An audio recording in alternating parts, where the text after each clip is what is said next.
Live from Camp Briteside in Georgetown, Texas, this is the Eagle Nation Coaches Show with head coach Chuck Griffin. Camp Briteside, located at 8701 Rural Route 2338 or Williams Drive in Georgetown, Texas, is the host of this year's show. And now, here's the voice of your Georgetown Eagles, Wally Harmon.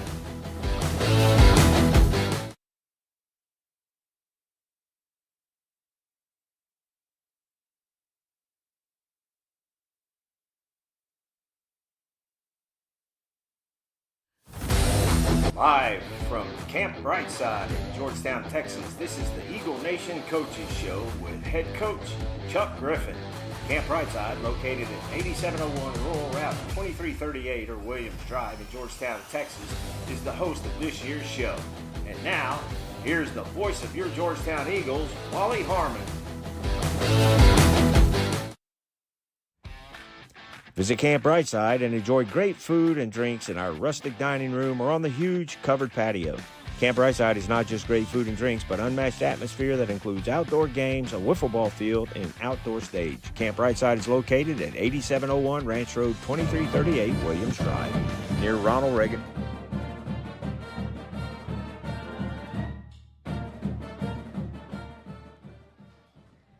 Good evening, everybody. Welcome to Camp Briteside. It's a new look Camp Briteside.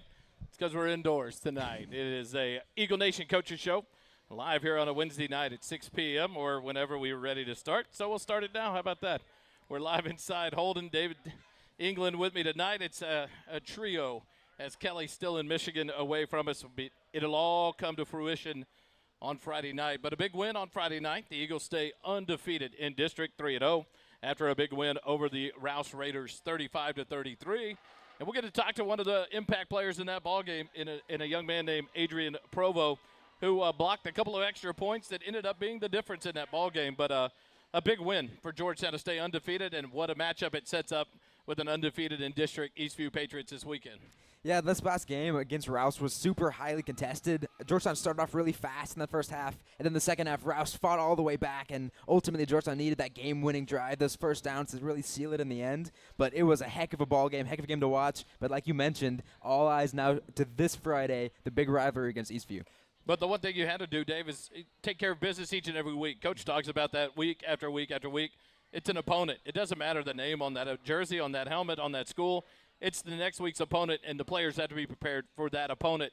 And what a job to go each week. It's more leveled out. He's talked about that in district this year. It's less of the haves and have-nots. It's more of the we all have some, and it's going to be a rock'em sock'em, and we saw that with a big win against Rouse at home, against a very athletic team, and we saw that with Eastview and a big road win against Cedar Park.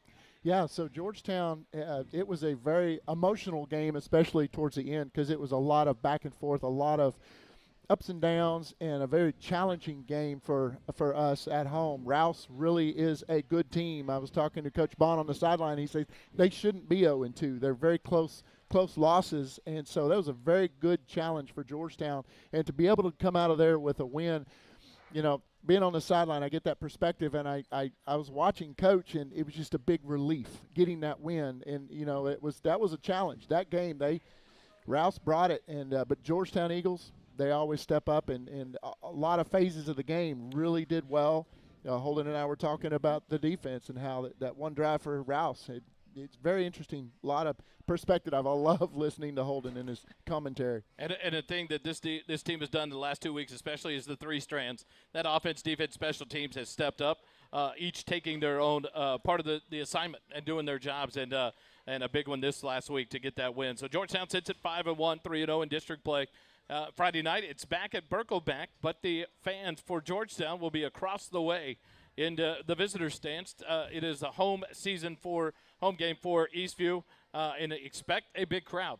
This will be, I think, the first time I've seen an Eastview-Georgetown matchup that will fill up Birkelback Field. I've been to the old school games between Hutto and Georgetown back when Hutto was in 5A, and they were very full stands on both sides of the field for those battles. I think we should expect that Friday night. So a big opportunity for fans to get there early. Go to the tailgate. It's Georgetown's tailgate area, and we'll have a tailgate, 5 o'clock. Get out there. The Happy Chick will be the host this week. and then welcome those players walking through at 5:30 and then head to the other side and get ready to go. But it's going to be a fun game. Both teams have set it up and done their jobs, and what a matchup. And they're both undefeated. It's all aiming towards Friday, and those stands will be crowded. Highly recommend getting on the app and whatever and getting your tickets, because if you don't, you'll be standing along the fence and be lucky to get in, because it's going to be sold out, I think. 5-1, 3-0. Both teams come in the first time between these two teams that both have come in undefeated in district, and this really makes that start to the district title. With Cedar Park having a loss to Eastview, now Georgetown can control their own destiny. Eastview can control their own destiny. A lot on the line for both these teams and a lot of pride. These players know each other. They've grown up together. They've played football against each other, and so it'll be a fun one to watch on Friday night at 7 p.m. Burkle Bank Field. If you can't be in the stadium, can't find a ticket, there'll be one online at the SHN Sports YouTube channel. You can watch it live. We'll have the call of the game, 6:15 pregame, 7 o'clock kickoff. We'll be in the far end, so it'll be a different look on the camera angle because we'll be from the visitor booth on the far end of the press box, but it will still come to you better than Eastview's broadcast. So that's all we care about, and we'll bring it to you live on Friday night. We'll take a quick timeout because he hasn't gotten his food. We'll go ahead and we're going to skip Coach right now. We're going to go to the players first and talk to the players about last week's game. I've got to go first to Caden Scherer. I was told I had to. So we're going to take a quick timeout. When we come back, it's the big 71. Caden Scherer will join us live on the Eagle Nation Coaches Show. Stay with us. We'll be right back. For all the fly fishing, hunting, and outdoor enthusiasts, River and Ranch Provisions is your one-stop shop for the gear you need. River and Ranch offers a large selection of outdoors and hunting supplies. Cody, Brad, Sam, and Tim have put together a high-end outdoors outfitter with high-quality services to make everyone feel welcome and important, regardless of your experience level. Come see what we have to offer at 807 South Austin Avenue in Georgetown, or visit our website at rrpgtx.com.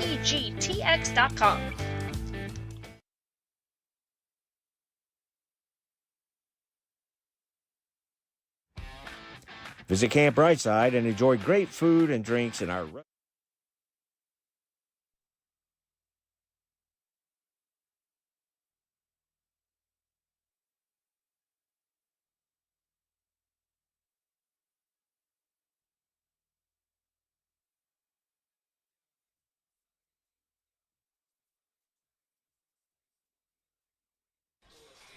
Let's see who's next up. Next year. Back live here at Camp Briteside, we go to player interviews. We'll go to that first and let Coach enjoy a meal. It's a very packed night here tonight, a big event outside the Eagle Nation Coaches Show in here. And for the first time this year, we get joined by one of the biggest guys on the team, one of what Kelly labels the buffet killers. Number 71 on the roster. It's number one in his mom's heart as she stands. And I got him up here quick. I just want to make sure to get that before she had to leave. But it's Caden Scherer, one of our senior linemen, committed to Stanford. Yes, I think enough recognition hasn't been given to you. That congratulations. That's a huge deal. But I think the first question I'll ever ask you is, if Texas comes calling, are you going to Texas or are you going to Stanford? No pressure. You don't have to answer it. But I don't think I'd go to UT. okay. All right. Nah. I had to put the pressure on him early. So in this senior year, with all of that behind you, the commitment made to Stanford during the summer, the big visit out there, you make the commitment. How much pressure is off, and how much football fun are you having this in your senior year and able to enjoy it? Yeah, a lot of the pressure is off. I think it's nice now I can just enjoy my senior year with my friends and my teammates. There's always like some type of recruiting buzz going around. But yeah, the weight's definitely off, and now I can just enjoy my senior year and go and try and win a state ring with my guys. Speaking of buzz on this team, this offensive line has created a lot of buzz. You and Sam Lopez, the returning starters, you've got three guys on the interior that are first-year starters at the varsity level. But it seems like you guys are coming together well, and you and Sam have done a great job of gluing this offensive line together and building each other up. How much fun is that, and how much you guys challenge each other, knowing each week what you have behind you with Jet Walker and Weston Stewart and Zach Guyton and all that, but then also a quarterback to protect back there in Caleb McDougall. Yeah, no, it's been fun for me and Sam. We, as an O-line, we definitely go hard at practice. Everyone makes mistakes, and we try and get those corrected. and it's it's a lot better when we have Jet and Zach and Weston back there. And then that's the big goal, is to protect Caleb and the quarterback back there. But me and Sam, I feel like I've done a pretty good job. Caleb, Mishkat, and AJ, they do a good job of really paying attention and even motivating me and Sam, which is nice. And so everyone buys in, and we really buy into a 5 is 1. And so we try and play as one person, as all 5 of us, and I think we do a good job. How much pride is there in knowing that you gave up first sack this year, and it was probably just a miscommunication at some point, but Caleb's jersey has been clean the whole season. How's that feel? No, it feels good. I think it's also the standard. I think as an O-line, we carry ourselves high on protecting the quarterback and then making holes for Jet. And so it feels good, but it's also the standard. And so we expect that. What's more fun, run block or pass block? I think pass block. I don't know. Run block, it depends on the play. Like if it's outside zone, I think outside zone is better. But pass blocking can also be fun, especially if you get a kill shot on someone. Ooh, okay. So I don't know if you could tell, but I did not play offensive line growing up. So this past game against Rouse, you know that you've got the lead and it's late in the ball game. Mm-hmm. What is it like for that offensive line crew to know that you got to go out there, get some first downs, and seal that win? Yeah, no, we really just looked at each other, talked to each other, and was like, we got to get at least 3 to 4 yards of time. And then when it was a big third down and we had to get it, we looked at each other. We believed in the training that we've done that week, and we just trusted each other and communicated. And once you get the first down and once you keep on rolling like that, it feels really good. You get that drive going, we're not going to a pass at this point. They're going to hand it to a guy named Jet Walker behind you and trust for him to hit the holes that you guys create.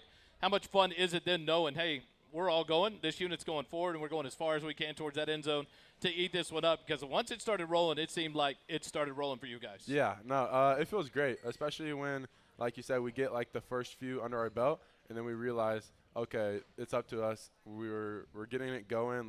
Let's just go do it 3 more times, and then the game's over, and then our night's over. So it's a great feeling knowing that it's up to us and we're executing at a high level.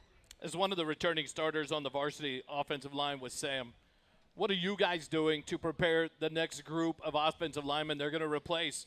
4 of these 5 starters next year on the offensive line are going to be gone. You seniors are leaving. But you and Sam, with multiple years at the start, what are you guys doing, and how much of a challenge and how much are you taking ownership in preparing the leaders of that offensive line behind with AJ next year to return as the only returning lineman for that next group to come up and make an impact like you guys have made? Yeah, I think we do a great job. So on Thursdays and Fridays, we do walkthroughs, and Thursday we do a O-line and tight end walkthrough only. And then even just in practice and stuff, if the 1s are going, the 3s are on defense, so they can see it from a different perspective. And then the 2s and 4s are watching. And then when the 2s are up or the 3s are up, I think the 1s do a great job of coaching, and I think that's improved the scout team for our defense. And I think our 3s and 4s take a pride in scout team for their defense, which helps their development. So I think we're going to be in a good spot. As you go through this senior year, how much are you able to absorb it now? The recruiting buzz is out there, but the big commitment has been made by you. How much are you now able to enjoy this last ride, wearing that 71 with that G logo, knowing that this is that senior year, and absorb it and just enjoy it? It's definitely hit pretty hard, especially these last few weeks. I think maybe it was Coach Griffin said you only have 4 more guaranteed Mondays. I think that was last week, so I think I'm down to 3, and 2 more games at the Burke guaranteed. And so it definitely hits you. I'm leaving in 80-something days for college, so I got those days left with my guys, and so I'm really stepping on the field and taking all the time in with my friends. I think when I committed, it took off the pressure, and so now I can really just tap into the fun part of football. Now, I'm not sure if you were watching any of Alabama's games, but they've been using their tackle, Caden Proctor, as a receiver, as a quarterback, as a running back. Have you had any discussions, the coaching staff, maybe getting you involved, catching the ball, going running some routes? We got one last year. You yeah. did. We're still waiting. No, there hasn't really been any discussion of that. Missed opportunity. There's always something that could happen or drawn up or something. Talk to us about the recruiting. There's the whole process, and it started at some point, but you decided on Stanford. If you're going to Stanford, you got to be a propeller head. You got to be a smart kid, right? What's your goal? What's your degree plan? Things like that. So the recruiting process, it's different for everyone. Mine, I really blew up spring ball of this year, I think. Yeah. And so it's different for everyone. And then the visits are cool and fun, and everyone rolls out the red carpet. And my commitment to Stanford, obviously they have a great education system, and the alumni. They don't have a head coach right now, but with Andrew Luck there, and I really love Coach Netter. Coach Netter is the offensive line coach at Stanford, and he's like a huge part of why I'm committed to Stanford, and why I chose to commit to Stanford. He went to Northwestern and then got drafted to the 49ers, and so he took a similar route that I see myself taking, to a high academic school, and then maybe one day go into the NFL. And so that's the goal. The first goal is, chase the big dream, go to the NFL. And plan B is probably going to be in the business realm. I think I'm going to study business at Stanford. Good. As early graduation comes at the end of the semester, and then the move out to California, what's the class load like to get it all done and get it all locked down for you in this last semester? It's actually not too bad. So I've been in like the advanced class with like Gus and some other people since like 7th grade. So I think I already have like 26 high school credits or something. And so my senior year is not too bad. I'm only taking 5 classes maybe. And I did take 1 summer class, but it's not too bad. What's the one memory, if you could pick one, you're going to take with you from Georgetown when you head off to be a Cardinal? That's a good question.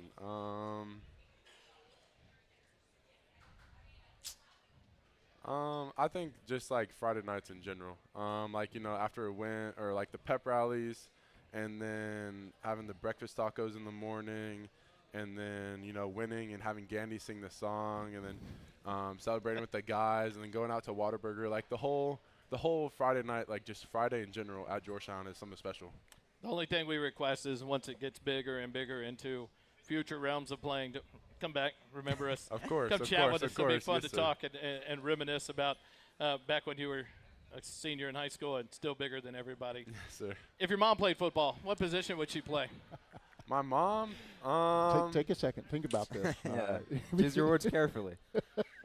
I'll say linebacker, because she likes to like run everything her way, and so I could see her like calling the blitzes and stuff, and then like getting a little mad if someone messes up, or like, and just wanting to go hit someone. Any shout outs before we let you get out of here? Shout out Coach Kinch, Coach Flo. Shout out O-line. Shout out the athletic trainers for getting me right in the morning and for the game. Shout out DW. And shout out Stanford. How ready are you for this Friday night, the last crosstown battle with Eastview? Yeah, I'm ready. There's a lot of hype around Eastview, and us this year, we're both the last undefeated teams in district. But I'm ready. I'm not really scared of them.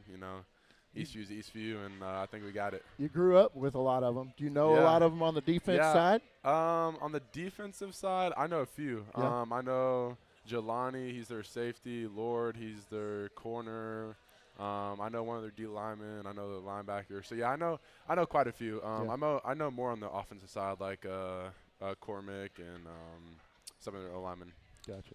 So we'll make them wait. We're going to take a break. Caden Sherr, number 71, one of your senior offensive linemen for your Georgetown Eagles. Thanks for joining us. Appreciate When it. we take a timeout, we'll come back. We're going to wait on Adrian. We're going to go to Coach Griff. We'll be back live at Camp Briteside. Stay with us. Visit Camp Briteside and enjoy great food and drinks in our rustic dining room or on the huge covered patio.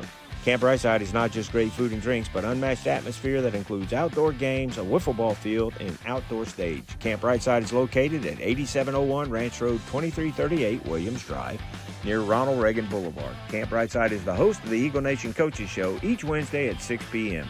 For food and fun like nowhere else in Georgetown, visit Camp Briteside and stay a while.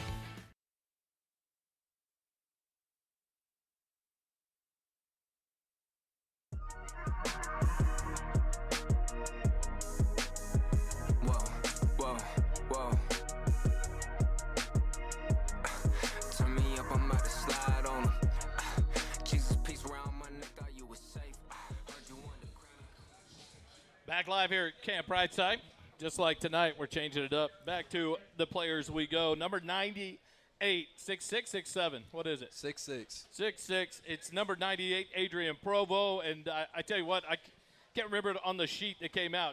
Game changer, special teams player of the week, but it was big time. He 2 block extra points. Georgetown wins by 2. What's going through your head in that? Is it a challenge every time for you to get that big frame through there and block those?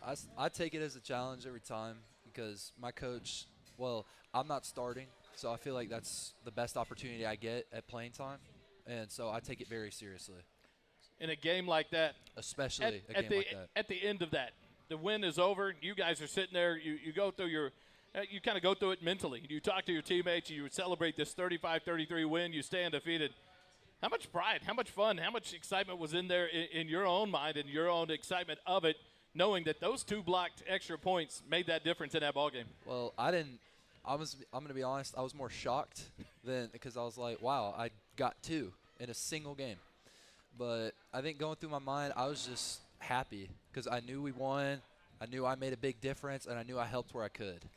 What does that do now to motivate you to continue working hard to get that playing time and work those minutes up and get the coaches the trust and that opportunity to make a name for yourself? Well, I feel like to me, I take it as a challenge. I want to try and get more.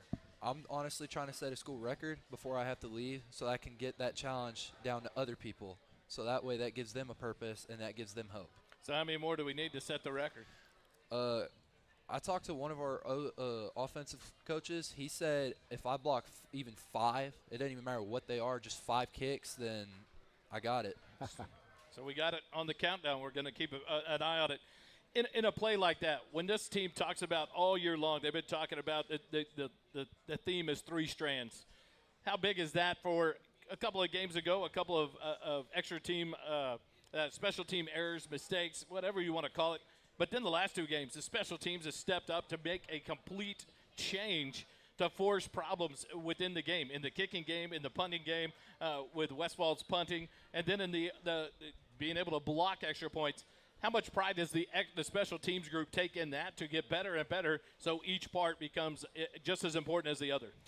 Well, I think it needs to be a huge deal because one of my coach, D-line coach, Coach Haven, says that special teams matters. And as you can see in a game like that, big deal. But I feel like if we take enough pride in that and if it comes down to a 1-point situation against Eastview and it's up to me or somebody else to make sure that they don't get that extra point, I think that matters a lot. And that would be a huge difference in the game. Now, going into that ball game against Rouse, did you have a feeling that maybe this was the opportunity I'm going to go shine? Yeah. I felt like I was talking with me and my mom, she was driving me up here Friday morning. I was pretty tired, but I knew I had to get stuff done. And I was just thinking to myself, today's going to be a good day. I know this is one of our few district games that we have, but I just had a really good feeling against Rouse. How important you talk about that in the mindset of I'm tired, but I have the positive mindset. Today's going to be a good day. How important is that for you guys as a whole, this team as a whole, to be able to, even on the bad days, even on the hard days, even on the tired days, to make sure that mindset's right, to not let it defeat you before you even get the pads on and the game going? Well, I feel like it starts with practice. It starts in the film room, starts in weight room. You got to start small so you can work up to those bigger goals because our coach is always talking about the little things matter, and the little things being going through film, making sure you know if they line up like this, you know what play to run, or you know where to go, or you know where the formation's going. I feel like that's a huge deal, especially on a Friday night, because if you've done this enough in practice, if you've taken it seriously, you're going to be like, oh, I've seen this before. I know what to do. And I feel like, as from a coach's perspective especially, that is a really, really big deal. Yeah, and you've probably heard them say a million times, do your job, or it's a game of inches. And literally we got to see that the other night. You did your job. You got your hand up there and you got the block. Now you get to talk to other players about that and be one of the coaches, going forward, right? Yeah. Honestly, I'm still shocked that I blocked too. I am. I'm pretty surprised. I thought I was just going to – because in the past few games, like against Copper's Cove, I got so close, but I was not there. And I just let that motivate me. I let that keep going. I'm like, you're that much closer. You just need to keep pushing a little further. And then sure enough, it happened twice in a single game. So when you're going up and trying to block these PATs, is it more about the timing of your jump, how far you push them backwards? Like, walk us through that, because I didn't play defensive line either. So, Shocking. in my opinion, I feel like it's little bit of everything. You have to be able to know where you need to stop, where you need to push them first, because that's your first step. You got to take at them. You need to know when to stop, when to load, and then when to jump. Well, for me, I knew Rouse. I'm going to be honest, their O-line wasn't the best O-line we played against. They were still decent. They still gave us a little bit of trouble. But whenever they were a little late getting set, but I took that to my advantage, and I was like, wait, we can just push this guy straight back. We don't need to do anything fancy. And so our coach calls a play, middle. We just base formation. And we push him back. Our coach teaches us 3 steps. I like to take things into my own hands a little bit, considering special teams, that's basically my game. So we work together. We push him back about 2 steps. I let go on the second, and I let him do the rest of the work, and then I try and load and then jump. But in that game, their O-line was giving me a little trouble. They would hold me down, so I'm like, I'll just keep pushing them back, and I could just get my hands up and just swat it, because they would try and chip it versus trying to kick it as high as they can. In that, as you prepare in the week, is that stuff you watch on film that you guys pick up on cues, on weaknesses they may have, they may present that you can and then exploit on a Friday night? Well, our coach, Coach Colson, one of our big special team coaches, he picks up on that, and I take that to heart. But some of the other kids, they start. I don't, but I try and take what I can when I can. I think more importantly, you did what you had to do when you had to do it, and it won a game for Georgetown. Those were 2 huge plays in that ball game the other night that allowed Georgetown to stay undefeated. How do you guys as a team now not let each of these wins stack up to be overconfident, to know that the next opponent's coming in to take their best shot at you this Friday night? Well, I would like to think of it as it's ECU. It's a rival game. But Coach Griff has always taught us that nameless, faceless opponent. But I like to conflict the two a little bit. Yeah, I don't want to lose these guys across the street, but I don't want to make it such a big deal to where that clouds my mind from where we need to stay. I like to think of it as, okay, I think of it as a track race. Someone's next to me. I want to beat them, but I also want to stay focused on my lane. I make sure I don't swerve, false start, anything like that. This senior year, are you having a fun time? Oh, I'm Are having you a able ball. to absorb it all and draw it in and make sure you don't let anything get past you in the memories that you're making? I'm trying to make the memories where I can with my friends, with my coaches, and with my family. If your mom played football, No. what position would she play? Some of the best don't know. answers so far. That's a tough one. I'm going to be honest. She'd probably play the position I do, D-line, to be honest. But she's super smart, so I'll probably have to say what Caden said. Middle linebacker, she's super smart. And honestly, I feel like she'd be D-line because she likes to try and take things in her own hands. She likes to plan, and she's super confident about what she does, and she gets stuff done when it needs to get done. Any shout-outs before we get you out of here? Shout out Coach Griff. Shout out Georgetown football. Shout out Coach Havens, Coach Laux, Coach Colson, and a school that I'm really wanting to go to. Shout out ACU. Go Wildcats. Oh, Abilene Christian. That's what I'm talking about. Are you ready for Friday night? I'm born ready. I'm ready. It's number 98, Adrian Provo, joining us. We'll take a timeout. We come back. It's head coach Chuck Griffin live here on the Eagle Nation Coaches Show. Stay with us.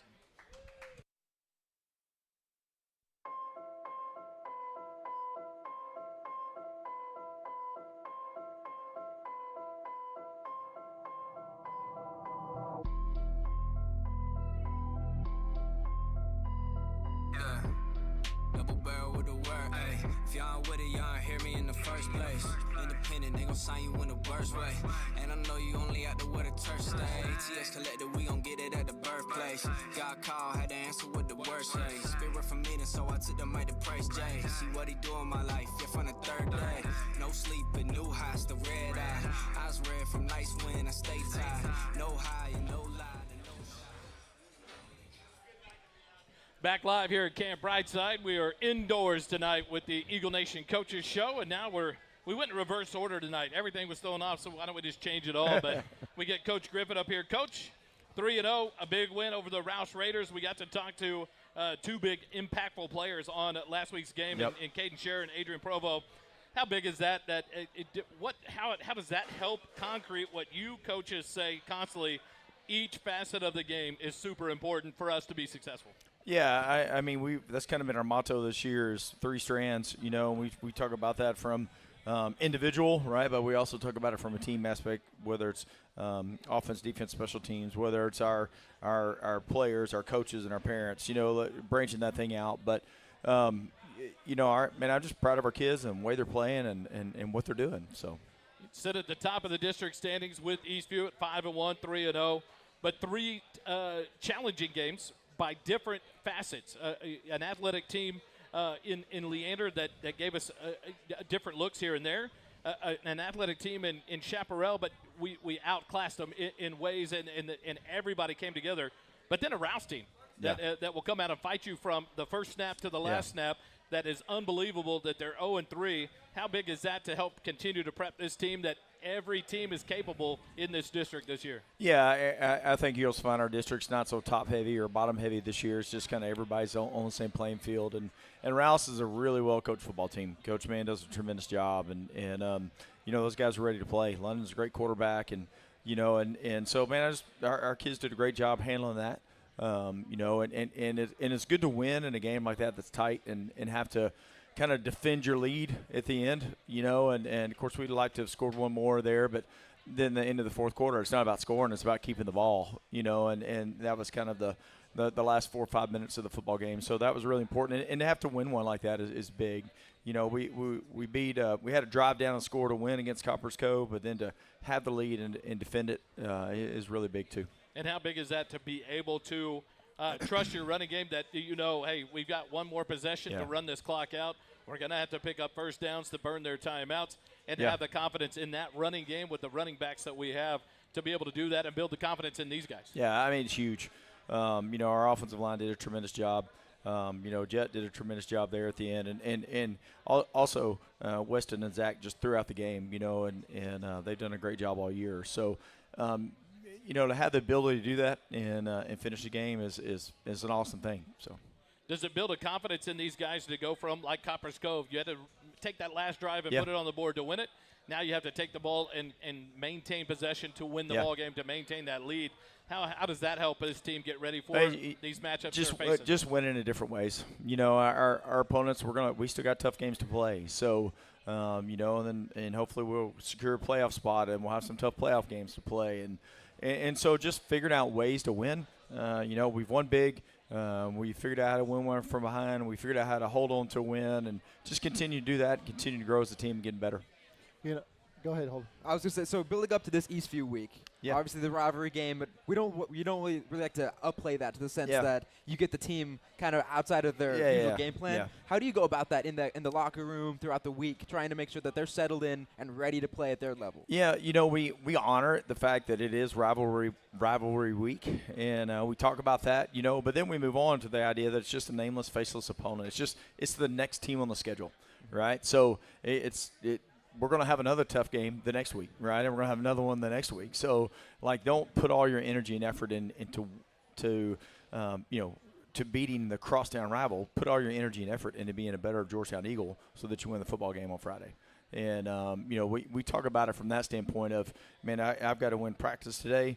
I've got to win the weight room session today. I got to win the film session today. And if I'll do that and keep stacking up wins, then the score usually takes care of itself.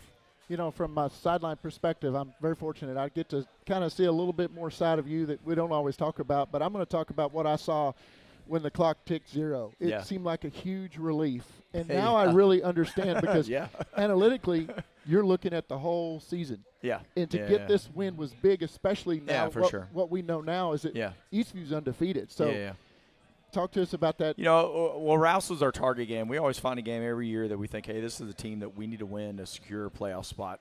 Not that it's like the crowning win or whatever. It's just we need this one because we feel like we can win these. If we win this one, then we got a chance to make the playoffs. And that was our Rouse week this year. It's been Glenn before, it's dependent on, what district we're in, those kind of things. But this was our target week, so we put a lot of time and energy into doing that, and then going to win a close game like that. I mean, that's the relief. Yes. It's just kind of new as that fourth quarter went on, like, hey, this is what we got to do. It's going to come down to this, and it's going to come down to us owning the football and owning possession as we finish out the game. Got one more for you, not to steal Holden's thunder, but he kind of helped me with this, but having Rouse have that long drive there at the end, and Holden, you could add to this. Yeah. That helped us. Absolutely, yeah. I mean, it did. I want to say that was like a 16-play drive. 16 plays, 80 yards, yeah. 6-17. Yeah, and that was huge for us, having that take a long time and take time off the clock. Instead of them scoring quickly and us trying to score and then them trying to score again and keeping it out of that style of game. We we'd love it if our defense just got us the ball back, and all that kind of stuff. We'd love for that to happen. But forcing them to, they're, like I said, they're a really well-coached football team and a good football team, and forcing them to use up clock and eat up clock and do that slowly allowed us to come in and just finish the game out. And it just speaks about the maturity of the defense over the weeks that have gone by. We've seen them grow up right in front of us, and to do that.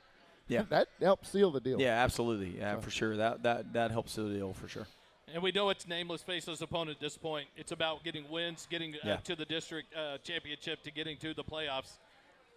This may be one of the most touted football games between Eastview and Georgetown ever. Yeah. We expect a huge crowd out of Eastview and out of Georgetown. Yeah. How do you prepare these boys for? You're the guest at your own home field tonight on Friday night. Expect a loud noise from the guest. But yet to not let the game get too big. But it's going to be big for everybody else that's not on that field playing. Yeah, you can talk about that, and that's about all you can do. They're going to go out and face it. We'll talk them through what it's going to look like and how it's going to be, but until you're there, and I can remember my first rivalry game as a coach, and I was shocked at how loud it was, how much different it was than the other games, and we haven't had that versus Eastview in a while, but I expect that this year. So I think our principals and our Blue Crew and our parents, they do a good job of working on that stuff. So they'll take care of all that. Our job is to win the football game. All that stuff going on behind us, it doesn't really matter. It does. It matters to the community. It matters to our players. They want a good, loud crowd. They want that. But our reality is we got to make first downs, and make stops. That's the reality for us. So we focus on that and focus on what we can control, what we can do. So we like to look back to this Belton game that we had a couple months ago at this point. How much has this team grown in your eyes that you've seen from that game, that loss at home, to this point in the season? What changes have you seen in the group? I think it just grew up. They really high expectations coming in, and that's great. But some of that was built around what happened last year. And it's not the same team as last year. It's a completely different group. So our kids kind of had to discover who they were and kind of figure out who they were, on the football field and what this team was going to look like. And, we didn't play our best against Belton. They had a great plan. We played them, I don't know, I guess probably 6 years in a row now, so they know us. And, they had a great plan and caught us, but from, sometimes that's good to realize that, hey, man, you're going to lose it if you're not taking care of the little things. Like if you're not having a great week of practice, if you're not focused on what you got to do, if you're not focused on preparing and getting yourself ready for Friday, then you're not going to just roll out there and go win, and so having that early, having it not being a district game, that helped. What do we expect out of Eastview and Coach Robertson in his first year? Changes and a lot of buy-in in this program for Eastview under Coach Robertson and his experience that he brought. What do we expect to see out of Eastview, and how do we attack that? A very, very talented football team. You're going to see a lot of new faces. They've had several move-ins this year and a lot of new faces over there, and not just on the coaching staff and players as well. Quarterback does a tremendous job. He's a great athlete, great high school football player. He's got a lot of speed. And they got a couple of weapons offensively. Had a big receiver move in from California, and they got a kid that's a district champion, the 200. Talked him into coming out and running, playing wide receiver. So they've got some speed offensively. Defensively, again, just talented. They were talented last year defensively, and got some athletes over there. So, I mean, he's doing a great job, corralling them. You're going to see lots of pressure.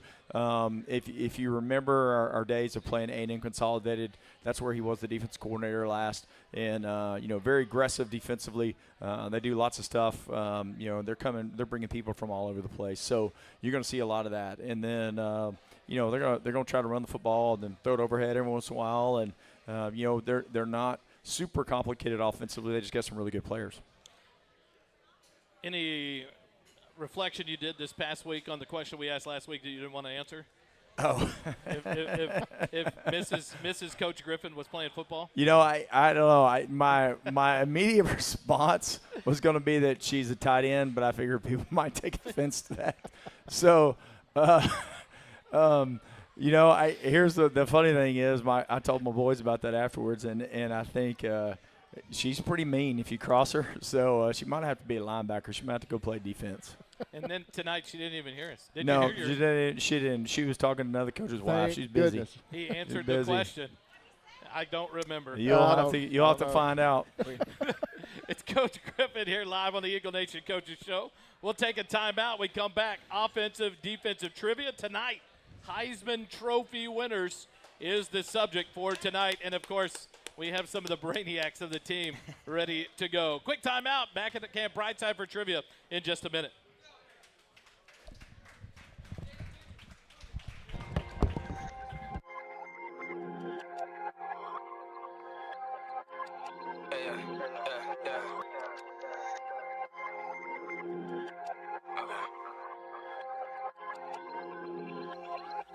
Put in pockets fell, profits can't watch it. Tell Carver, pencil pusher, stay talking. Can you tell me the first person to weigh options? Do I need to be vocal or do I stay solid? Trying to keep it alive if I'ma stay honest. Feeding off of the spit and not debate topics. If I said it a minute, my time tick-tocking. Better look at the clock, I know your time coming wild. Killing me now, run me around, into my vicinity.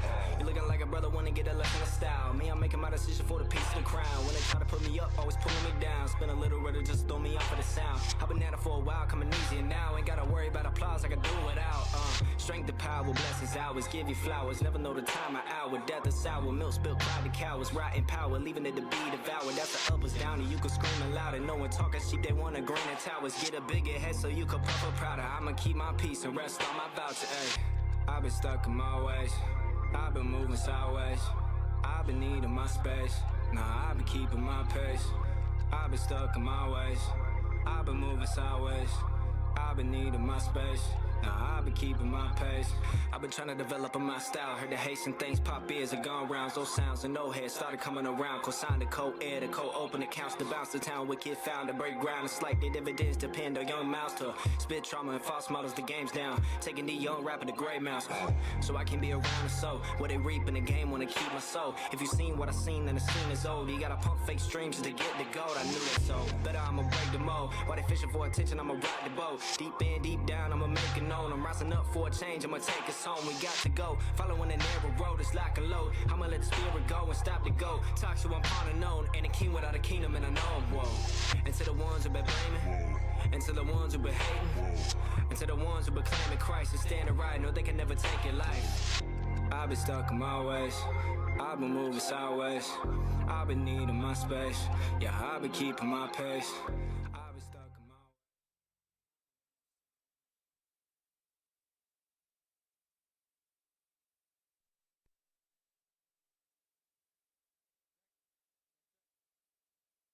That might work. There we go.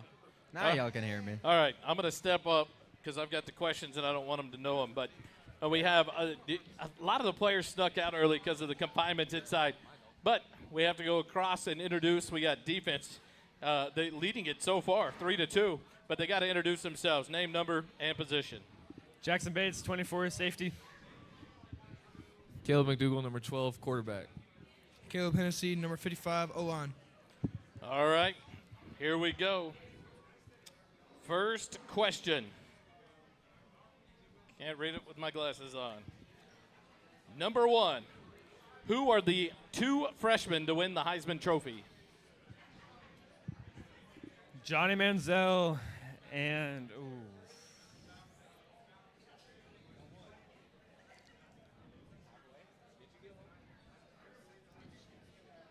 Sam Bradford? Incorrect. So you got 1 out of 2 points. Can the offense get the steal?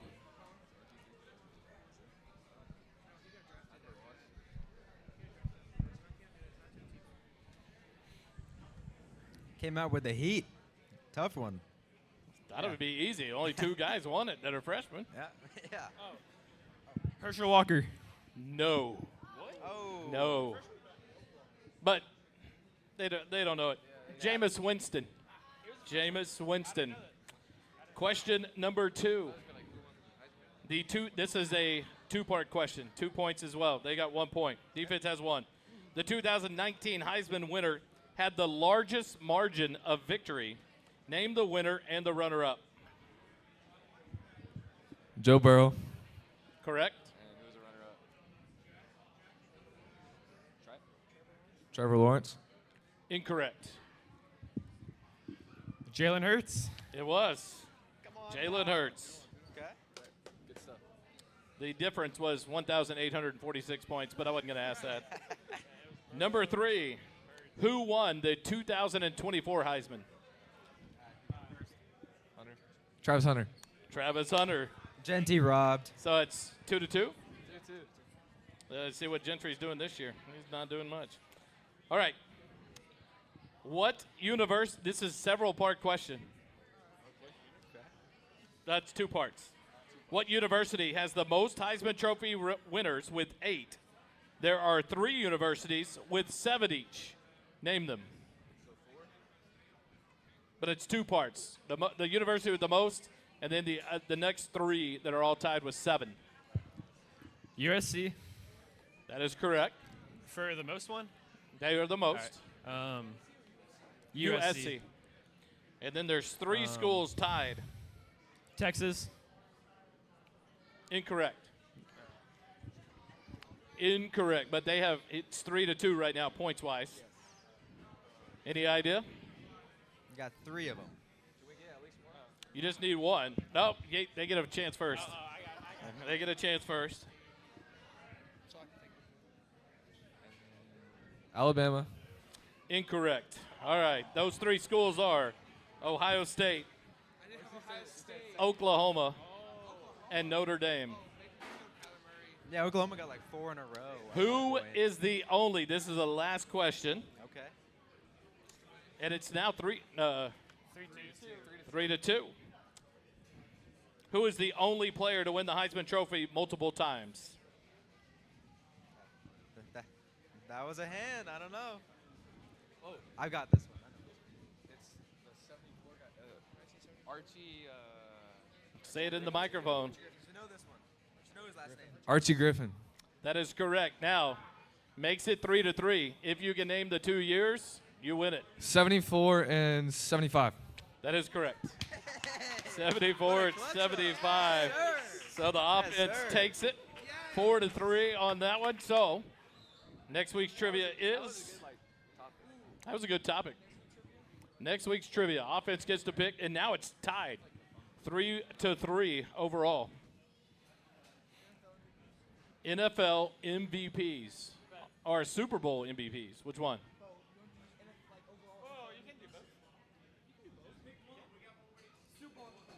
Super Bowl MVPs. All right, quick timeout. We'll come back, wrap it up. The Eagle Nation Coaches Show live from Camp Briteside. Visit Camp Briteside and enjoy great food and drinks in our rustic dining room or on the huge covered patio. Camp Briteside is not just great food and drinks, but unmatched atmosphere that includes outdoor games, a wiffle ball field, and an outdoor stage. Camp Briteside is located at 8701 Ranch Road, 2338 Williams Drive, near Ronald Reagan Boulevard. Camp Briteside is the host of the Eagle Nation Coaches Show each Wednesday at 6 p.m. For food and fun like nowhere else in Georgetown, visit Camp Briteside and stay a while.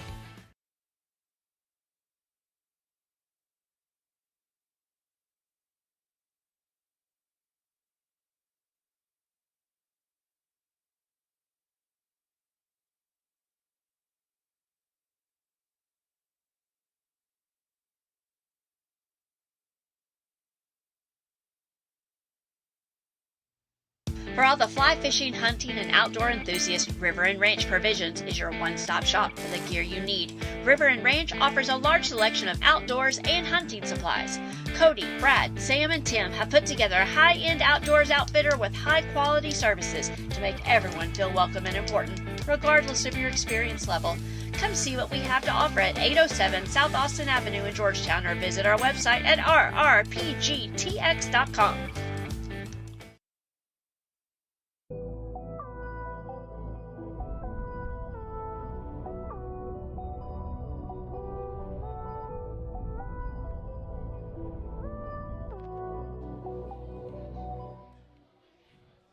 Back live, Camp Briteside. We're ready to wrap it up here live from Camp Briteside on the inside tonight for the Coaches Show. Friday night, it is at Birkelback Field. It is against Eastview. It will be a big one. Before we go into it, it's an opportunity for us to stop and say what a day it is. It's a day to reflect on the loss of Jason Pennington. This is the official date of the passing of Jason Pennington a year ago today. And so our hearts and thoughts go out to his family, the Penningtons. We asked if they would be here tonight or could be here tonight, and we understand they just couldn't do it. And so our hearts go out to them. We are still thinking about them every day as we remember JP and what he meant to this program, what he meant to this school, and what their family still means to us. And we will not let them be forgotten through that. And so what a horrible tragedy. And so just an opportunity to make sure we mention JP and what a tragic loss of Jason last year. And so just be mindful of that. And the Penningtons, especially during this time of the year, and what they're going through at the loss of their child. So it is something we'll never forget last year. That was a tough year. And so just wanted to make sure we gave that shout out and the memory to share of JP and his memory to us. And so this week, it's at Birkelback, 7 o'clock. There's nothing else to say, boys. It's Eastview. Both schools undefeated. Like Coach said, we could talk about that, and that's all we're going to do because we're not going to put the pads on and go play with some of these big dudes. But it's going to be fun. And the thing it can be real fun the more people that come out and support these kids. Eastview's going to bring their crowd. Georgetown, of course, brings their crowd. 5 o'clock, there's a tailgate. It's the Happy Chick is going to be sponsoring the there's a lot of chicks that could have been at Dixie Chicks and Golden Chick. Happy Chick will be the sponsor. 5 o'clock, they're at the end of the baseball field at the normal tailgate spot. Come out at 5. The players come through at 5:30, making their way over to the field house to be ready and to go for this game. So be there to line that road, to have a good time with other fans, family, and coaches' wives that come out and enjoy it. Just an opportunity to enjoy a good meal sponsored by a company here in the community that wants to be a part and celebrate these student athletes and the opportunities. And so Friday night should be a fun one. Holden, your thought on Friday night and what to expect? I mean, the big thing for me is just knowing how the rivalry going into this game. A lot of times in rivalries at any level, you really don't know what to expect when you get into there, because a lot of times with these coaching staffs that really know what they're doing, they can get their teams and kind of push their ceiling just a little bit more than you might usually get out of them. So coming into that football game, you really don't know what's going to happen, because all kinds of trick plays, one-off performances, anything's on the cards when you've got so much build-up into this football game. So it should be a fun one. I do expect a lot of points going back and forth either way, and honestly, this has all the makings of a 4-quarter football game where maybe last possession wins it in the end. This is Georgetown. I mean, it's for all the bragging rights for, the San Gabriel River splits it this year until the new high school starts, but I have seen it in the past where you can't get a seat on that visitor side because Georgetown is the visitor. So my recommendation is get there super, super early. Get your tickets right now for the game, because if you don't, they're gonna be gone. So you've got to be there. If you can't make it, if you're out of town, well, tune in. But please be there and make a lot of noise on defense. 7 o'clock at the tailgate. Remember, all the donations given into the bucket collected there at the tailgate will continue to go to the Madeline Scholes Foundation scholarship to honor Madeline Scholes and the Scholes family in her memory, to support the students and the memory of Madeline Scholes. And so make sure as the blue bucket is there as you pass by at the tailgate, you donate. It's with the purpose to give back to that Madeline Scholes Foundation and that scholarship. And so we love that with the Booster Club. We're going to get to do it one more week next week against Glenn as well. And so come out and support it. Come out and enjoy a good meal by Happy Chick and then welcome the boys over to the stadium before getting to the stands and watching a great football game. For Adrian Provo and Caden Sherritt, thanks for joining us tonight. To Coach Griffin for being here. For all you fans, the crowd tonight was great. We appreciate y'all coming outside and listening in. Y'all look to be real attentive out there, so we appreciate it. But, of course, to Camp Briteside, you guys continue to kill it for us, and we appreciate the warm welcome and how everything goes each and every week. So we can't say it enough. Thank you so much to Camp Briteside and their staff. And but it's it. It's time. Thursday night, JV will be on the road at Eastview. JV will be at home. That's right. We're visitors. God, I can't get it. JV will be at home tomorrow, 5 and 7 o'clock. Eastview will be the host site for the freshmen tomorrow at 5 and 7 as well. So opportunity to watch some football tomorrow night before Friday night's battle at Burkle Bank Field. Thanks for joining us tonight. Remember, it never costs you a dime to be kind. Have a good night, everybody.